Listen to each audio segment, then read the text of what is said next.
Alors lorsque vous aurez créé vos événements, ils apparaîtront évidemment sur la page d'accueil et sur le calendrier. Donc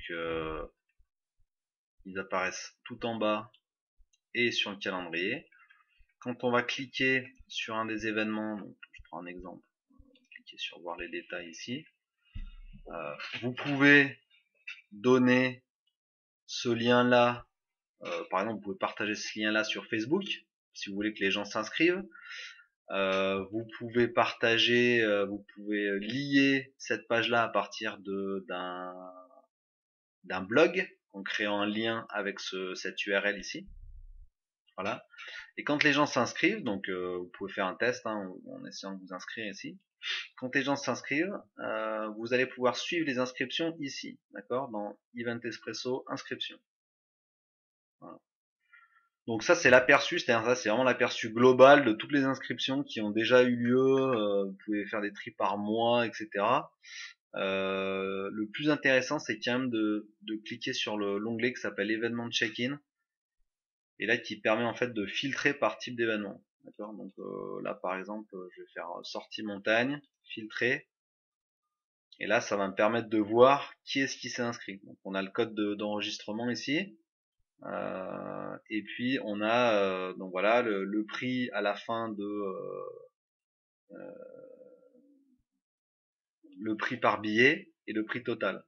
Donc, vous voyez que là, vous avez 1, 2, 2, 2, 2, 2. Ça veut dire que c'est une seule et même commande. Vous voyez que les deux commandes ici sont les mêmes. Les deux numéros de commande sont les mêmes. Et c'est les deux billets commandés.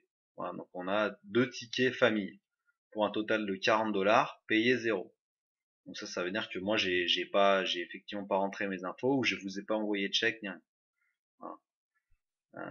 Quand quelqu'un par exemple s'inscrit en ligne mais ne paye pas par PayPal, par exemple, parce que vous avez les gens ont la possibilité de payer par chèque, par exemple par facture, bon bah vous pouvez suivre ici si les gens ont payé ou pas.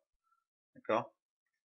Pour changer l'état d'une commande, si je clique là-dessus,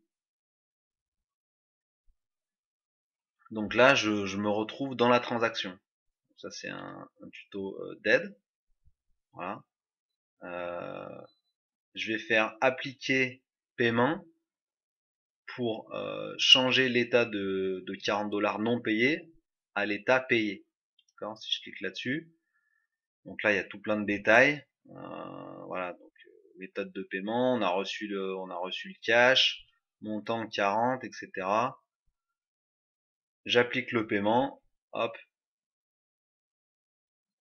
Et là du coup, quand je reviens en arrière dans mes transactions, hop, pardon, dans les inscriptions, tant pour moi, événement de check-in. Donc là, je me rends compte que j'ai bien été payé. Donc ça vous permet de suivre qui a payé, qui n'a pas payé pour chaque événement. C'est vraiment très bien fait.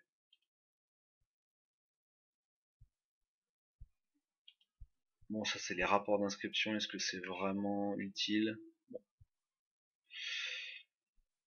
Voilà pour la gestion des inscriptions en ligne et des événements.